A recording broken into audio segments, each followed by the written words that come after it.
Hey, what's up? This is Kevin from Kevin's BBQ Joints, and I'm super excited to bring you this interview with Ben Gilbert and Jeff Kennedy from Moe's Original Barbecue. They're talking out of their Eagle location in Vail, Colorado. That was the first year-round location, and they have a third business partner, Mike Fernandez. He's not on this, but this one is really cool because I've always been curious, how did they expand so quickly? They have 54 locations, and it wasn't necessarily really quickly, but how did they expand to that many locations?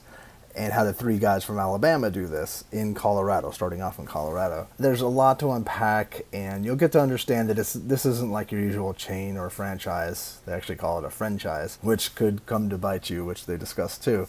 But it's different because of the way that they've handled their business from the beginning and how they've moved forward and what their philosophy is. And then we talk a lot about the pandemic and how it affected them and how it affected the chain and how it affects restaurants in general.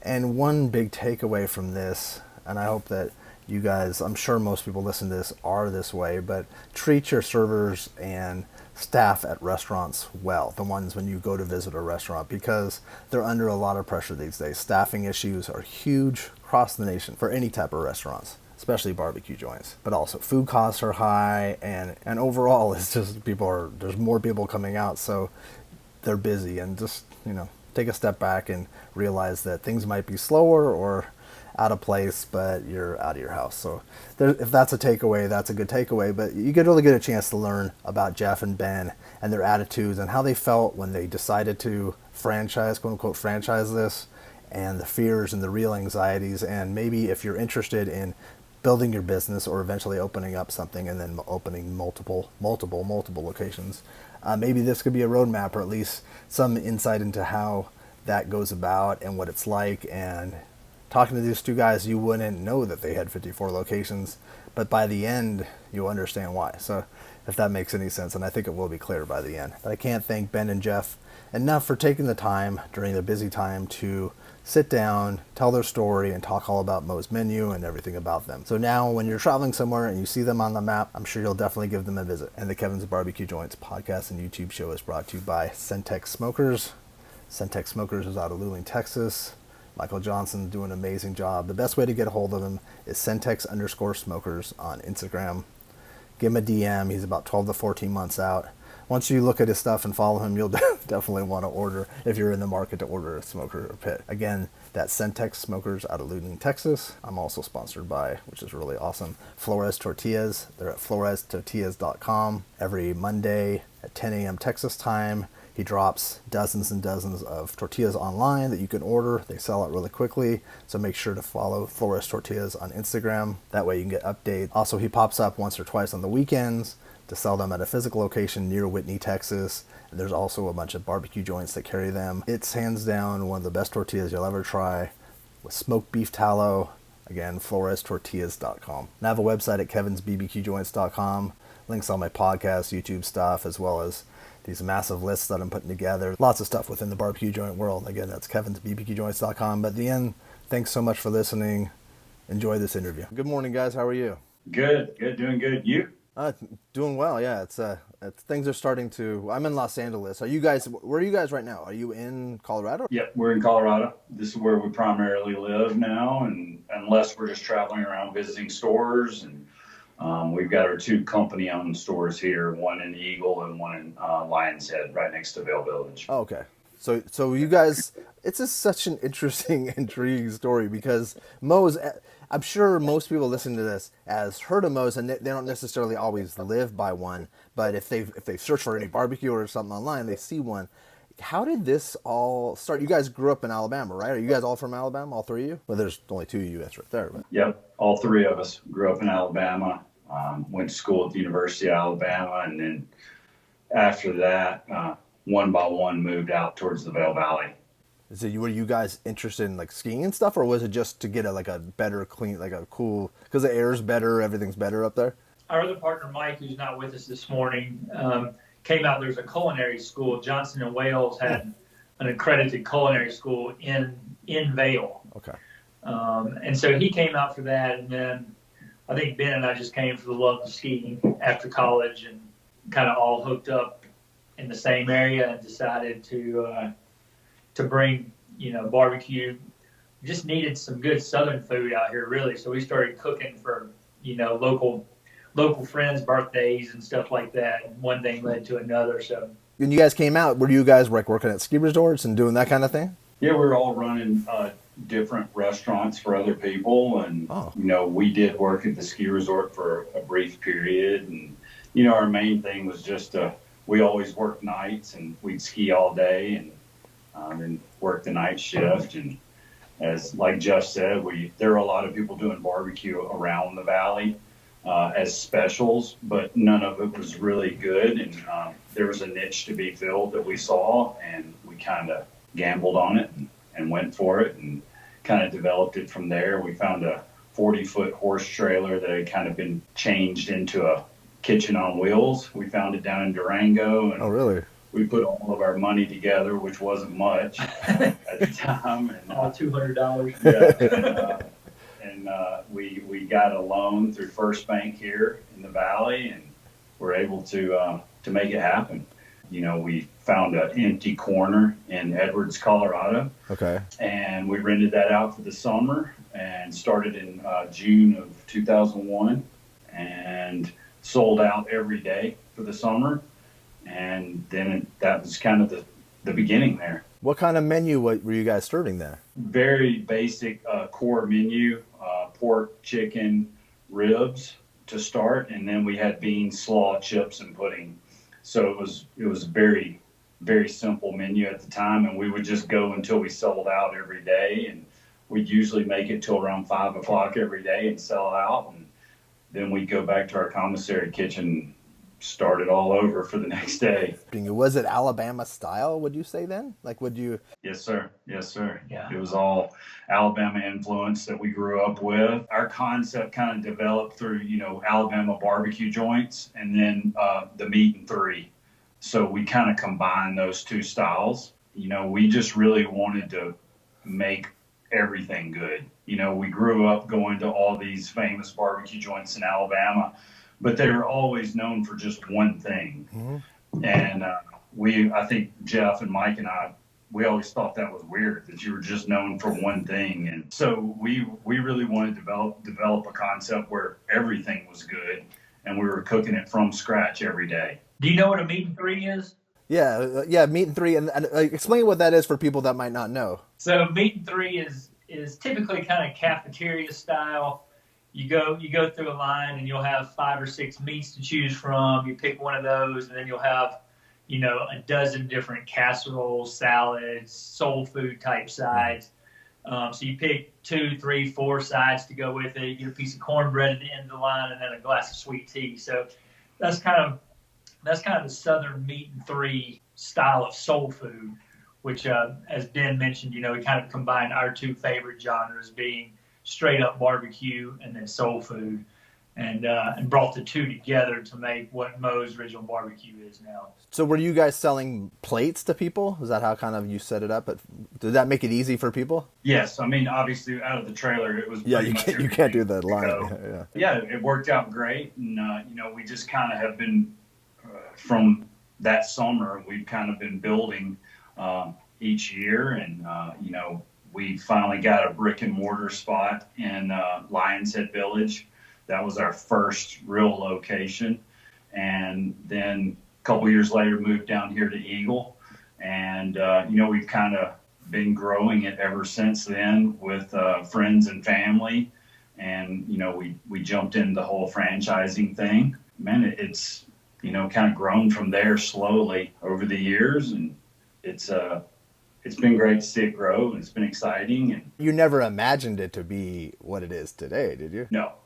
No, I personally didn't. I mean, we the 3 of us knew we wanted to grow the brand, and we knew we had friends that were interested in opening some other stores in different areas. It just kind of grew from there. It was a very organic growth. It was not anything that we really pushed. And I'll be honest, we still don't really push it to this day. We look for people to come to us, and then we see what we can do from there. So was it called Moe's at the beginning? Yes. Yep. Moe's Original Barbecue. named after Moses Day down in Alabama. Taught our partner Mike how to fire roast meats, and so he named it after him. It was started on a little different scale in Tuscaloosa by Mike Fernandez, and when we restarted the concept here, what has grown to be now, we started in Vail, Colorado. Was it mostly tourists that you got? Because Vail is other the people live in Vail year round, but there's a large percentage of people that come for what ski. I guess ski season, but now more. There's a lot of biking. There's a lot of hike. That's evolved over the years, right? At the beginning, it was cyclical, right? Yeah, I mean, we always focused on the locals from day one. You know, that's who we wanted to take care of. And then we know if you take care of your locals, then they'll refer all the tourists to you. So, you know, we've got a really good mix. I mean, we consider ourselves, we try to be for the locals here. And then, you know, it's grown, and a lot of the tourists know about us now at both locations, not just our Vail location. A lot of people flying in to Vail land right here in Eagle. So their first stop will be to stop at Moe's on their way to their condo or wherever they're staying. Yeah. Yeah. So it's been a great location for us to take advantage of the airport and get everybody. But yeah, we really, from the beginning, we're focusing on the locals. You know, those are our bread and butter. That's who we want to take care of. Why did you guys, this is kind of a little off top, why did you stay in Colorado? What made you love Colorado so much? You ever been here? I know I have. My dad was born in Denver, so no, I love Colorado. I could live in Colorado. I live in Los Angeles. I could move in 2 seconds if I could. I'm taking care of my mom right now. It's awesome. Actually, right before we started this call, we were just discussing that it wasn't so awesome today because it's a blizzard in mid-May. Oh, weird. And we're over the snow, obviously, ready to move into spring and summer. But, you know, it's just Colorado's a beautiful place. Special, right? And Vail is a really neat place to call home. And now we have kids and, you know, pretty established families here. So this is certainly our home at this point. If someone was to say they wanted to come to that Eagle location, how far away from Denver is Eagle? 2 hours. 2 hours. Right around 2. Yeah. And if you fly into the airport in Denver, it's about a 2-hour drive. What was it like mentally when you guys did your first franchise? Like when someone came to you to franchise, what was that like? Or were you nervous to turn over the reins to someone else, or did one of you three go there and make sure and oversee things? Or how does that happen? Because people probably are curious, how does franchising even happen? Right. The first 5 or 6 that we opened were really just with employees or friends. It wasn't even a franchise at that point. We just literally had, you know, a handshake deal, just like you joke about, kind of a napkin written on at a bar one night. And we get to the end of those first couple years, and nobody knew what was what, who gets this, who gets that. So we finally studied and tried to understand what different types of growth looked like, and really the franchise, we kind of look at it from the very beginning as more of like a franchise. I like that. Started somewhat as a loose franchising operation because it was our friends and family and employees, but we just decided that was kind of the best way for us to be able to grow efficiently and let the local owner actually own the restaurant and take it as their own instead of trying to hire management from afar and grow. The franchise model I think kind of works, you know. And it's people that are passionate about it and that care about you guys and care about it. It's a unique type of franchise, I guess. It's not, like a franchise. I've never heard that term, but that does make sense. How many locations do you have and how many different states? 54. 54 right now, and I'm not sure how many states. I can't keep up because of the whole COVID. We've had a tough time through COVID, but we'll get into that later. Our states are dwindling, but we're we're hanging on, and it's been interesting. But we'll get into that later. Yeah. We get into So that story. 54 locations currently. 54 right now, and taking a step back to your original question, Yeah. I'll be honest. When we got into the franchising thing, I was nervous. I mean, again, we still didn't have much money, and that's probably the reason we didn't go the corporate store owned. We just didn't have the means to continue the growth, and we knew this was our another pathway to take. And but yeah, I was nervous. I was really nervous. I'll never forget the day we went to go sign the franchise papers to make it official. And it was exciting, but definitely very nerve wracking. But we jumped in, and we kind of have adapted up through the years, and we continue to. I mean, that's kind of our thing. We're just continuing to adapt and change and make things more efficient. And it's been an interesting ride. It's also probably interesting because the three of you guys are good friends, and so that's with stress and work and life and families, and like it's when you see something like, say you see a documentary or something on McDonald's and how they, like, you just see them sign stuff and it has a montage, and then at the end they're big, and you don't hear about, like, there's it's like you said, you were nervous signing that franchise, that first document. That's a big deal. It's a real big deal. It definitely was. I mean, I'll never forget that day. I thought I was going to throw up. I was like, what are we doing? I was just like, of course, it makes sense. But we've had some great, we had some great partners to get in with there at the beginning. Kevin and Eric Witherington out of Birmingham, Alabama.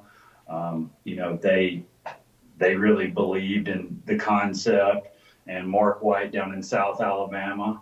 They were some of the first people that we really got in with, and they've been great partners, and couldn't have done it without them. And likewise with all our other partners that we're in with right now, we've been very lucky with some really good partners through the years, and that's and like you said, passionate partners. You've got to be passionate about this. It's hard work, and if you're not passionate about it, that's a lot of work. Yeah, I mean, we've lost some partners that we thought were passionate over the years, and it's hard work. It's a real commitment. Yeah. So. And in interviewing these owners of restaurants and pitmasters and such, as they call across the United States over these 3-4 years, I've realized that a lot of people in their minds think they can own a restaurant or think they can own a barbecue place or a bar. Like, it's like the dream, and you see it on movies and things. But there's a lot of work, and there's lots of little nuances. There's lots of taxes and paperwork and health department. There's just so many facets. It's a lot.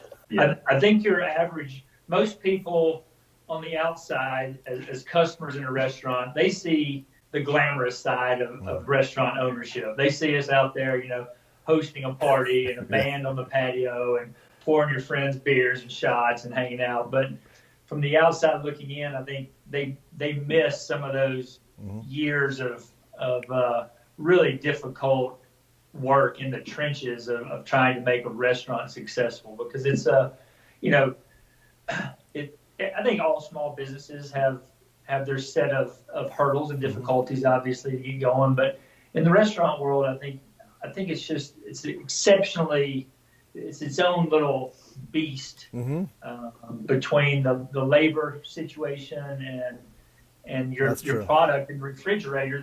It's never getting better. Everything is continually degrading. So it's always a race against time to sell and to turn product over and to keep kind of a minimal wage employee labor market engaged and passionate about what you're doing. So it's an interesting industry for sure. Yeah, that is interesting, because when I worked at a supermarket for a little while, and I kept thinking that everything on the shelf is like expiring. Like, there's like a certain shelf life for everything here, like other than maybe like the wines or things, but everything is, you got to get that thing out the door and get into people's hands. And with food too, and with a restaurant, it's really unique. How did, when the pandemic was when things in January, February, were you guys getting an inkling that things were changing? Was it hitting Colorado the same way it was in your other locations the same way? And then what was it like once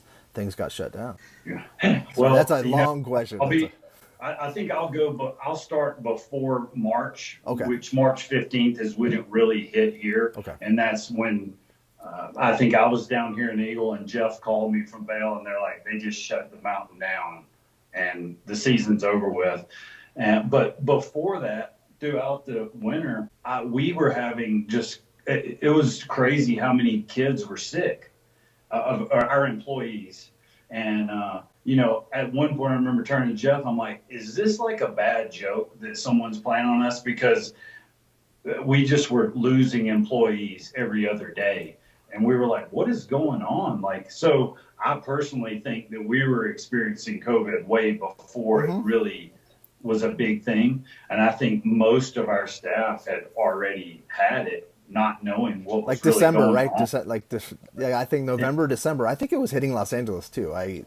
This is Yeah. probably not what people would, but the doctors might say. But I was really sick in December. Like I had to go through 2 rounds of antibiotics. There was something that was going around. Yeah. I could see that. So you were experiencing it before. Yeah, but we didn't know. Yeah. But it was just about to drive Jeff and I crazy because every other day we were losing an employee, and we were running back and forth between restaurants to make sure they're covered. And Wow. But then afterwards, I'll let Jeff take kind of the rest. After that, it was a wild ride. After that, They all had the flu, but they all tested negative for the flu all winter. Yeah. And so it's just like, are they just being lazy and sitting at home? What's going on there? So we couldn't figure it out. But then we went on we did a small group. We brought a dozen of our partners from around the country out, and we did a 3-day trip into the mountains, to a hut trip, and we did some really neat kind of team development stuff up in the woods.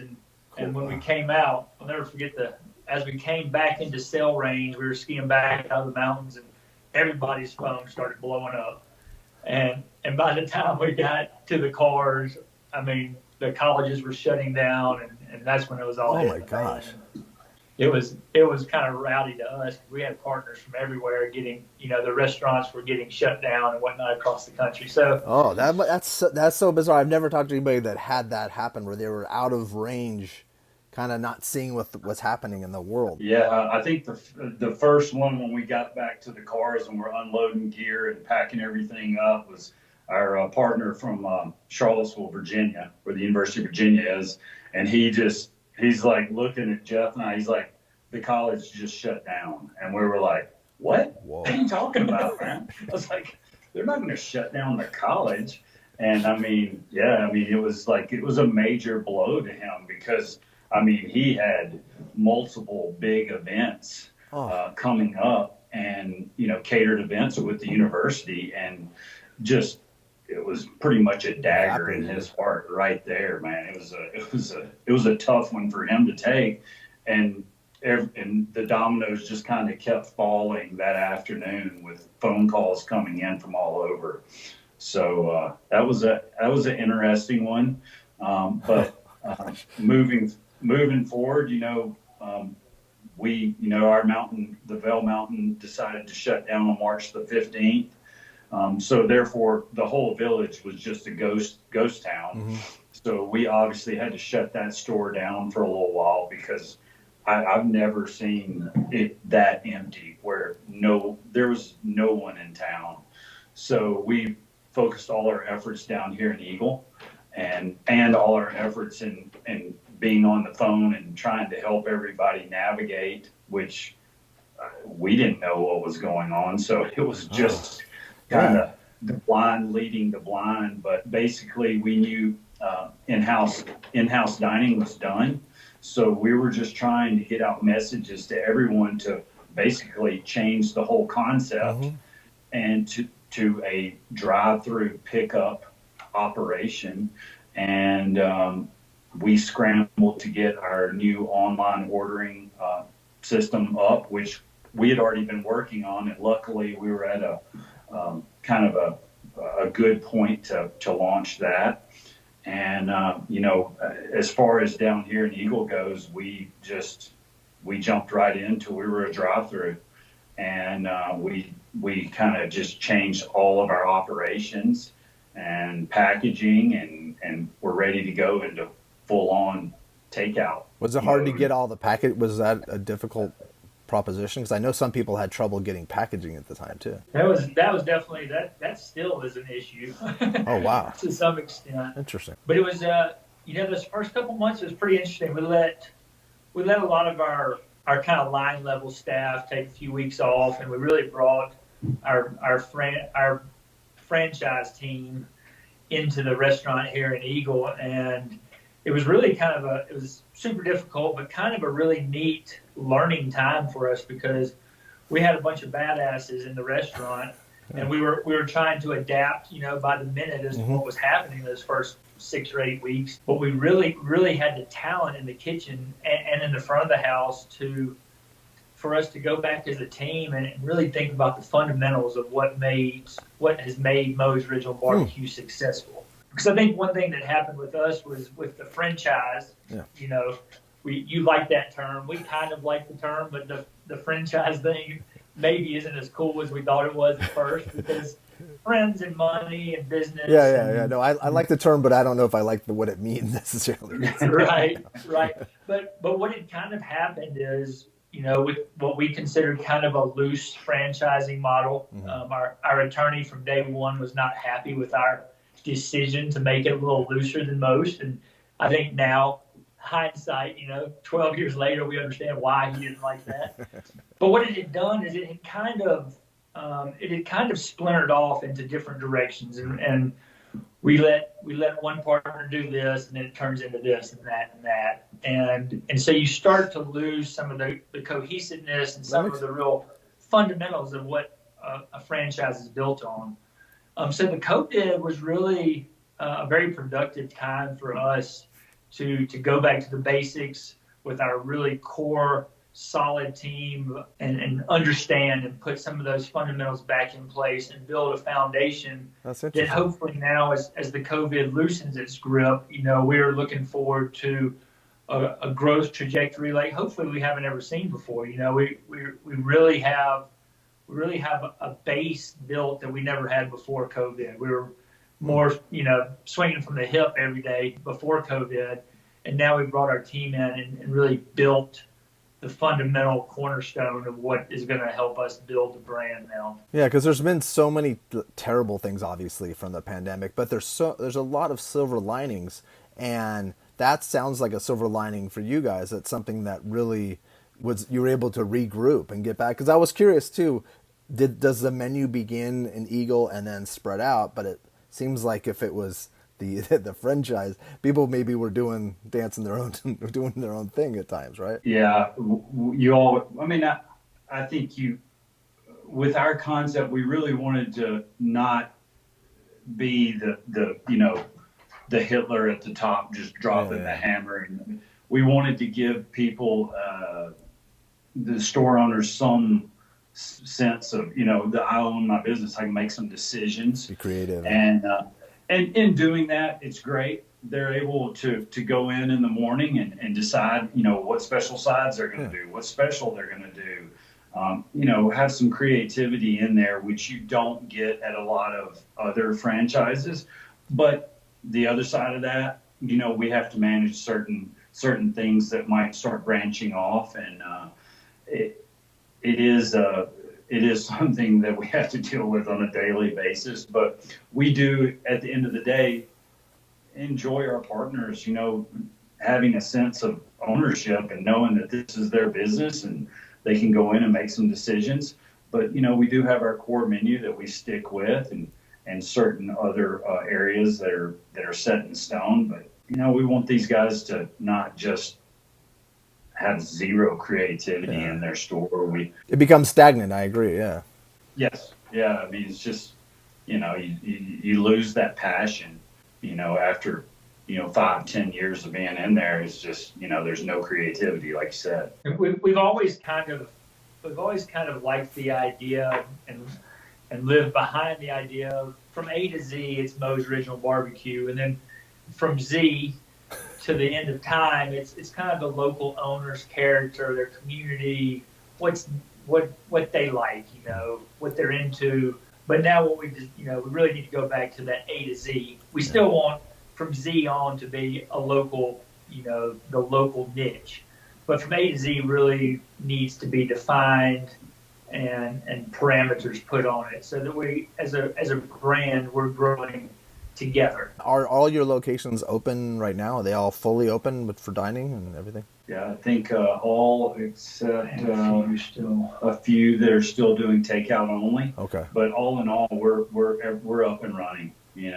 I will tell you that due to the labor shortage, we've got some people are reducing store hours. Some are shutting down for dinner. Some are shut for one day. Some are shut for 2 days a week, just because we're at the beginning of the summer and the staff, their main core staff has already worked to the bone. So I think we're going to continue to see that throughout the summer. I mean, Jeff and I met last week, and he and I are fully expecting us to possibly get to that point where we have to shut down for a day because just the staffing has been just a constant That's issue. happening across the United States. So you guys are hiring across the board, right? For all the locations probably are, right? Yeah, that's all I've been doing since last Wednesday is calling all the owners to talk about what we're seeing in the Moe's landscape,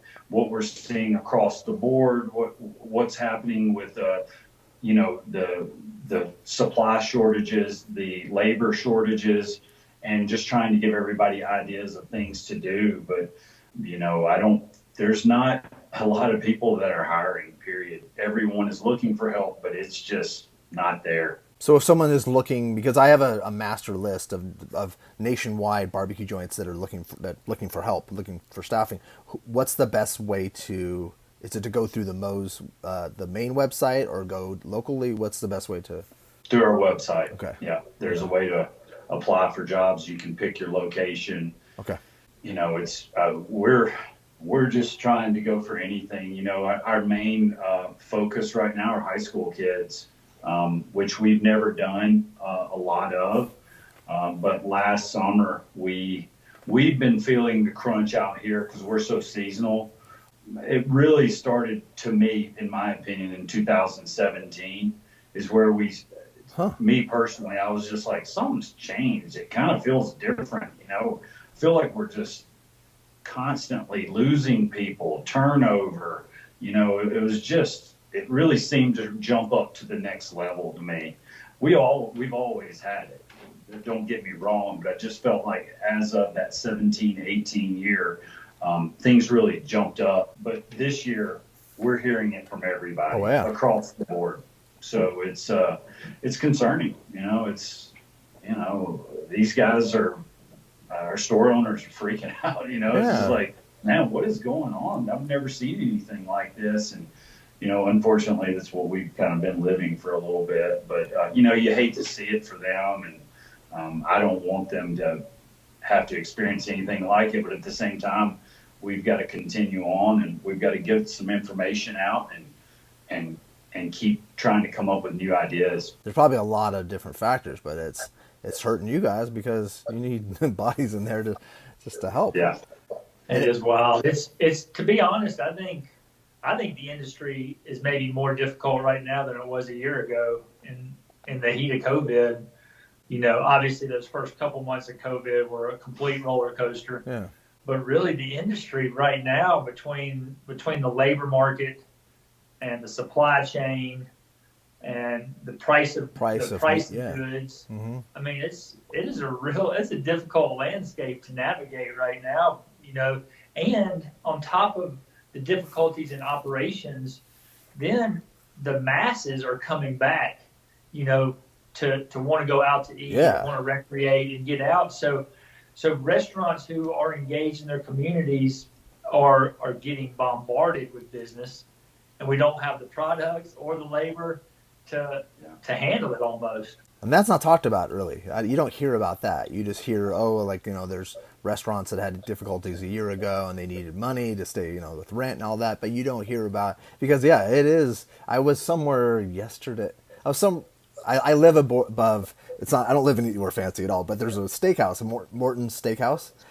I live above one, and was yes yesterday. It's Mother's Day, but Friday night it looked like normal times. It looked like it was so packed. I could see just tons of people, and I thought, what the heck is going on? This is, and I'm sure that they're short staffed. I'm sure it's Yeah. I don't, and they're all their meat, so the meat prices, I'm sure their margins are thin, and I don't know. Oh yeah.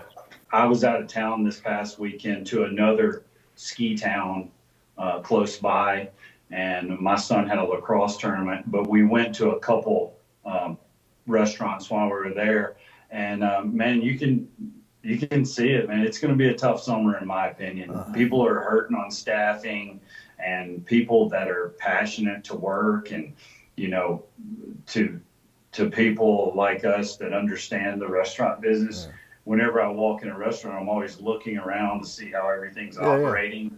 And, you know, we see things that other people don't notice. You know, every restaurant I went in, it was some sort of mistake was going on. They were short staffed. It was just, I don't know. It's concerning, you know, because like Jeff said, the demand's there. People are wanting to get back out. They're wanting to spend money. They want to go out and have some atmosphere instead of just eating at home. And it could be interesting this summer as far as the staffing issue goes. Yeah, because they're talking about like rental cars are $1,000 a day, and like there's a crazy. So people are just, and like places are booked up. There was someone that was saying like, oh, and it was like a town that was way outside in Texas, out like in Marathon, Texas, small town, but they were like 95% capacity for their hotel. Like that's for almost all summer. So things are. It's people are itching to go out. So maybe that's something that maybe going forward I should try to help create a movement of people. Be nice to your restaurateurs. Be patient.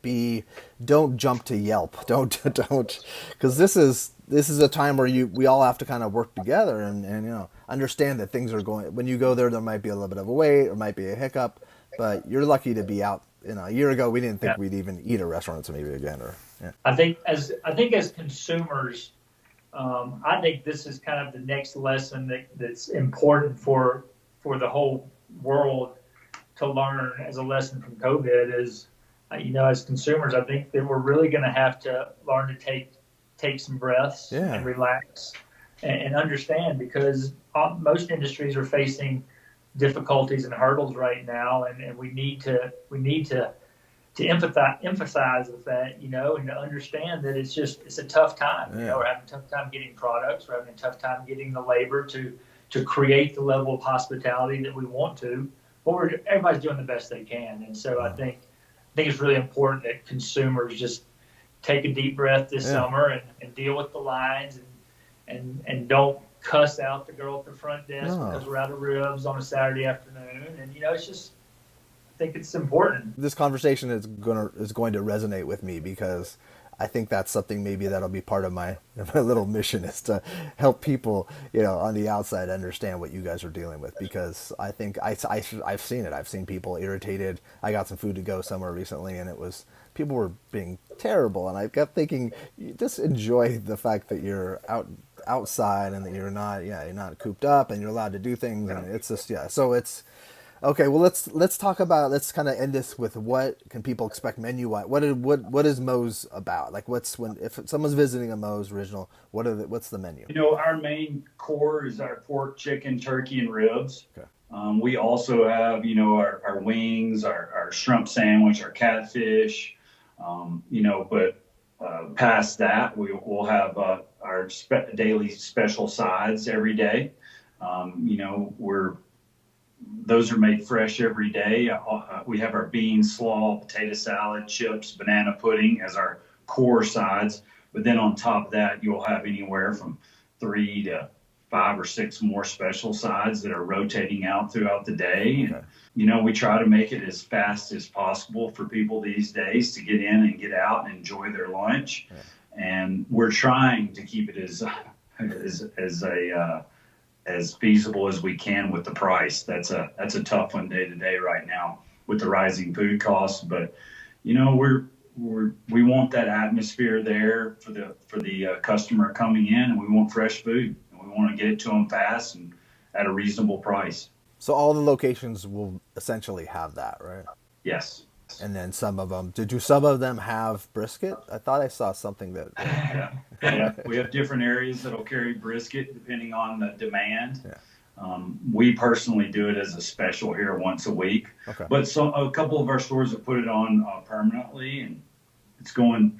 It goes well, but there again, we don't know what the future is going to bring because those brisket, those prices, the per pound price is just skyrocketing, and personally here we've made a decision to just take it off for the time being until that price comes back down. And that's been another message, like I told you when I was calling, is everybody's got to be really flexible, because we think there's going to be shortages and outages throughout the summer. So I think that might be something that the customer really needs to understand this summer, is you're going to see a lot of things off the menu or sold out temporarily just through the shortages that we're seeing in the supply chain. Yeah, no, I'm interviewing a guy from Texas A&M, the meat science department, next week because I want to talk to him about supply. Because I was on some calls last year with meat, they were talking about chicken and like poultry, and they were talking about beef, and they were talking about how some of these I hate to say slaughterhouses on a thing about food, but they were short staffed and they weren't able to get the animals into there's a lot of different things down the line, and if they don't have people or even the truckers, there's issues with that. So people should expect that there might be. Well, can you guys comfortably raise prices, or is that a hard thing to do for? We are kind of starting to raise prices. Yeah. There's the profit margin in the industry is slim to start with. Yeah. And when you take into account all the different things that we're dealing with, from just your basic protein prices going up to, two-thirds of our business right now across the country is to go. So we're adding a whole lot of paper products to put the same meals out. The labor, minimum wage is increasing across the board. So we've kind of, for the last couple of years, anticipated that the cost of going out to eat, Moe's or anywhere, is probably going to go up 25 to 30%, in the next few years. And now I think it's going to start to happen. I think that you're right. A $10 meal 2 years ago, real soon will be $13 for the exact same meal. I don't think that the industry can continue. As operators, we can't absorb all these costs. So it has to be passed on to the consumers, and it just has to be almost a new way of looking at the industry and what dining costs to take you and your family out to eat. Yeah, and I think that people will hopefully understand. I think they will. It's what type of hours then is your legal location open, and what, like, generally as a rule, a Moe's is open. What would it be these times? 5 days a week, is it? Or we most of our stores are open 7 days a week. Okay. But like I said, we've got different areas that are really struggling with labor. So, but all in all, everybody's open 7 days a week. We open 11 to 9 at most locations. Certain college locations will stay open a little bit later, but that's kind of our general rule of thumb. And beer and wine at all locations? Beer, wine, liquor at most locations. Okay. Yeah. Hopefully have some football on for your watch. Yeah. Like real football with fans, maybe like semi-full stadiums. Well, now, would you recommend then, because it's like I've been trying to push people to buy merch and to get gift cards, and people, I don't think people would always think of you guys as a franchise, but it's to support, because they're all local stores. The best way to support them too is to get merch. Do you guys sell sauce? I apologize for not knowing if you guys sell. Okay. We sure do. Okay. All our merchandise online. Yeah. We've definitely had a lot of people supporting the businesses, and that's one thing that we've really noticed is we've really tried to be very transparent and honest with the customer about what's going on.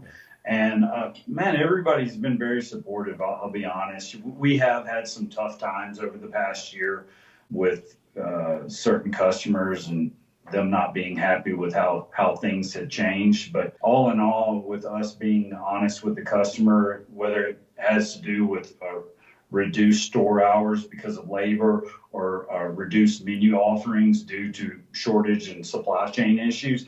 Everybody's been very supportive, and it's been great. It's been really good. That's nice, and it's nice to see that too, because when it seems like you guys have been kind of going forward with your not blinders on, but just head down, and now it's like some introspective moments throughout this last year, and to see that people do care, and a year ago, who knew if we'd even be having this conversation, and especially the first couple of weeks, I was thinking like it would be like Mad Max or something, like people would be like trying to hoard gasoline. You never knew what was going to happen. So yeah, it's been crazy. I mean, every day was just like you said, a roller coaster ride. It was one minute we were happy, the next minute we were nervous, the next minute we were like, am I sick? It's just been crazy. Yeah, I know. Every headache, every cough, every sneeze. Yeah.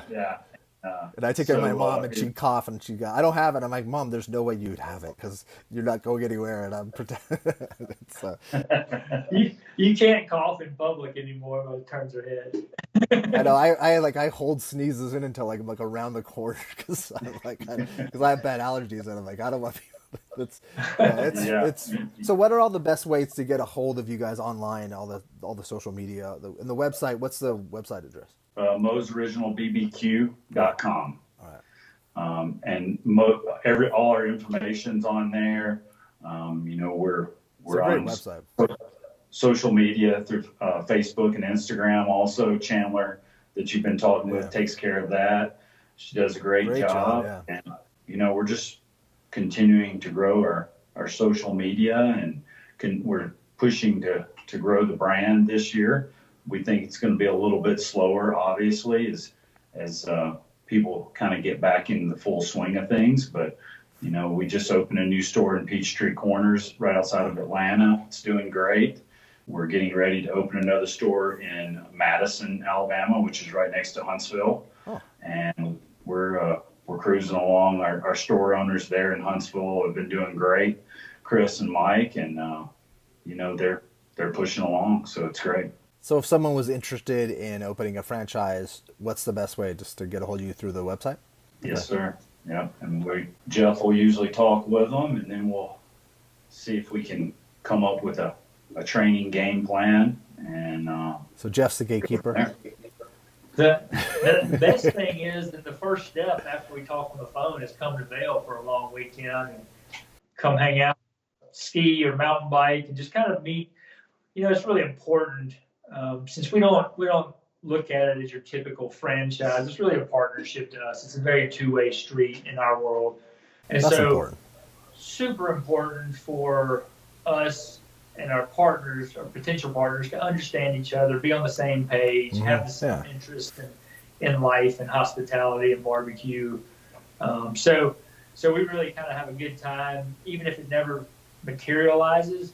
We always have a fun time meeting some new people, come out to Vail and kind of introduce them to our team and our concept out here, and kind of see our way of life. Yeah, it makes sense. So it's kind of fun, even if it doesn't materialize. Come on out to Vail. Yeah, that's not terrible at all. That's not. Have a good week. Take care, guys. Cool. Thanks a lot. All right, Thanks nice. a lot. All right, See you. take it Later. easy. Bye.